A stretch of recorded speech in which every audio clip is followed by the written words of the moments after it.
Assalamualaikum warahmatullahi wabarakatuh. Yang saya hormati Ibu Apriliani Dian Kartikasari MPD dan teman-teman yang berbahagia. Di sini kami dari kelompok 1 mempresentasikan konsep dasar administrasi dan manajemen pendidikan. Sebelumnya izinkan kami memperkenalkan diri. Dengan saya sendiri, Dila Fatihatus Solihah, NIM 21202016. Sedangkan rekan saya, nama saya Marsula Triwardani dengan NIM 21202002. Baik, mari kita mulai presentasinya. Pengertian pendidikan. Pendidikan adalah usaha membina, mengembangkan kepribadian manusia baik di bagian rohani dan di bagian jasmani. Pengertian administrasi.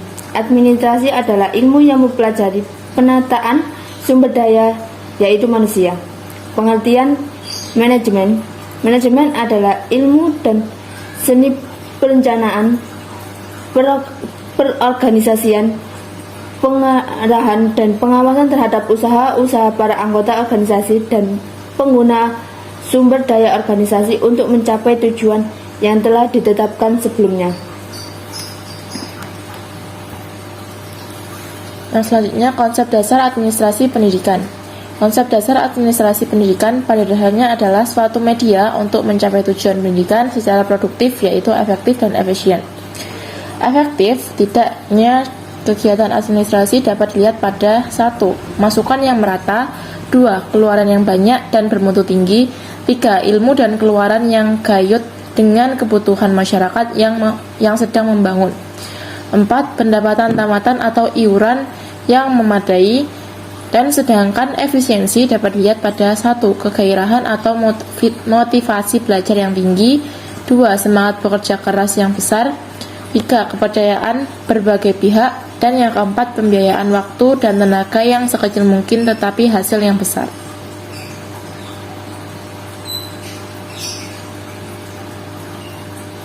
Sedangkan konsep dasar manajemen pendidikan dibagi menjadi 7M, yaitu Man, Money, Minutes, Materials, Methods, Machines, and Market.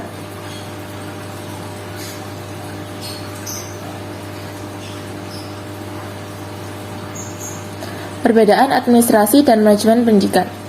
Perbedaan manajemen dan administrasi dibagi menjadi 2, yaitu dari sudut pandang fungsi dasar dan sebagai sudut pandang penerapan. Sebagai dari sudut pandang fungsi dasar dibagi menjadi 6, yaitu pengertian dasar, sifat dasar, proses, fungsi, keterampilan, dan skill level. Sedangkan perbedaan manajemen dan administrasi dari sudut pandang penerapan dibagi menjadi 3, yaitu penerapan, pengaruh, dan status.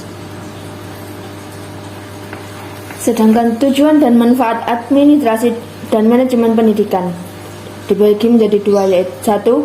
Tujuan administrasi pendidikan, 2. Tujuan manajemen pendidikan.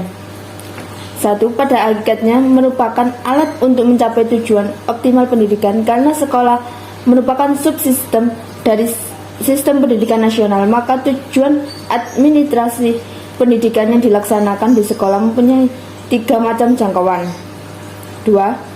Tujuan manajemen pendidikan erat sekali dengan tujuan pendidikan secara umum, karena manajemen pendidikan pada hakikatnya merupakan alat untuk mencapai tujuan pendidikan secara optimal. Sekian presentasi dari kami. Wassalamualaikum warahmatullahi wabarakatuh.